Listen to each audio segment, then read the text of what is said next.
After directing the movie Machination in 2022, Sarah Jane is back to direct another movie. This lady is the director of Cats of Malta, as she is Australian but has Maltese heritage. And you guys, if you saw my review, I really enjoyed Machination, which was filmed in Malta. But how do Cats of Malta fare up for this time round with this being a documentary? Well, it's certainly pulling the heartstrings, I'll tell you that much.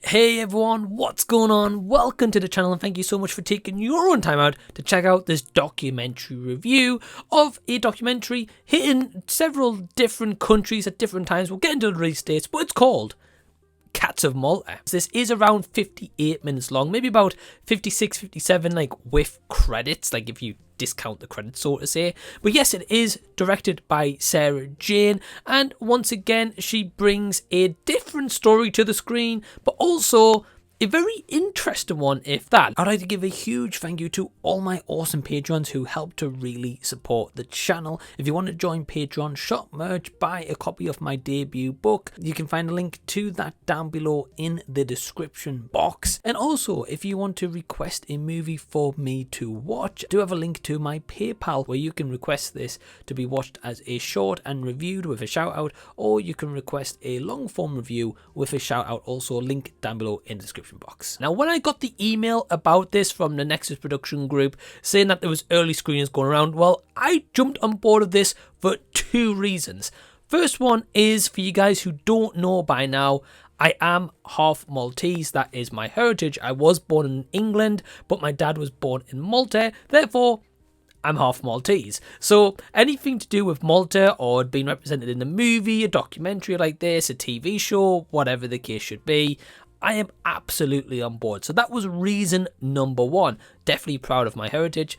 And reason number two is I absolutely love cats. You guys have seen on the channel a couple of times now. I've had my cat Max on here, and you may have seen Sebastian in the background. Now, just to give you guys a little bit of a heads up on release dates of when Cats of Malta will be releasing. September 21st, it will be released in Malta and Spanish Latin American territories. On September 25th, it's going to be released in the UK and Ireland. On October 3rd, it's going to be on US and Canada, on Amazon, Apple TV for all these countries, but also in America, it's going to be on Tubi and Plex. And finally, on October 11th, it's going to be released in France, Belgium, Luxembourg, and Switzerland. I read the plot synopsis. Basically, it's around a focus on Malta and their kind of stray cats that they have in Malta, but it also showcases the lives of volunteers, people, just random people who, you know, care for these cats or make it their mission to try help these cats who don't have a home. So this documentary definitely plays on your emotions. What I mean by that is there's times where this is heartwarming, it's cute, it's whimsical, it has some moments of like little slight like comedy and light humor, which is really, really nice. But at the same time, it also pulls on your heartstrings when it needs to, and it does that very effectively, because there was plenty of times throughout where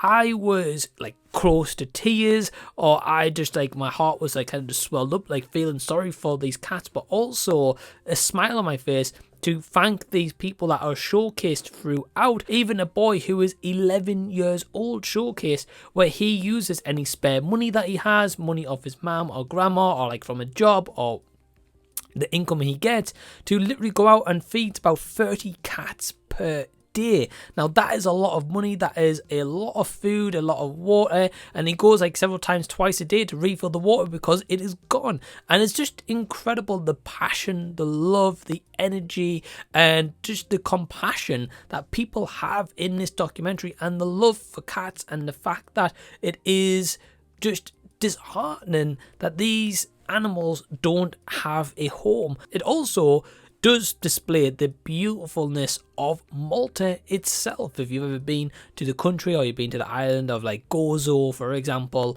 it showcases a lot of that, but also brings you in a bit more closer with locals. Now, there is a couple of times where Maltese words are spoken. When there is subtitles on there. This is mainly spoken in English. Malta do have their own language. So I found that quite interesting take, that they didn't have this more, as like say, Maltese speaking and just having a lot more subtitles throughout. Now, we'll be honest, I'll hold my hands up, guys. I know a couple of words of Maltese. That's kind of about it. Never learned the language. They still played to the strengths of having genuine people. I didn't feel as if these people were forced to sit down on a chair and conduct these interviews and, you know, feel robotic.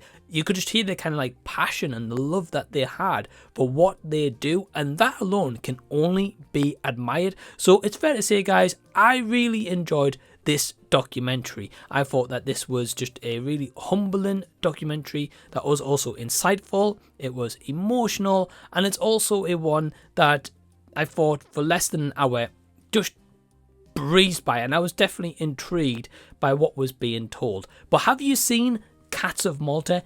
Are you going to check it out? I will absolutely say, guys, you should check this out. I really enjoyed it. I hope you've enjoyed the video. Give it a thumbs up if you haven't already. Subscribe to the channel also if you haven't already by clicking the red button down below. And until the next time that I see you, I'll be seeing you later.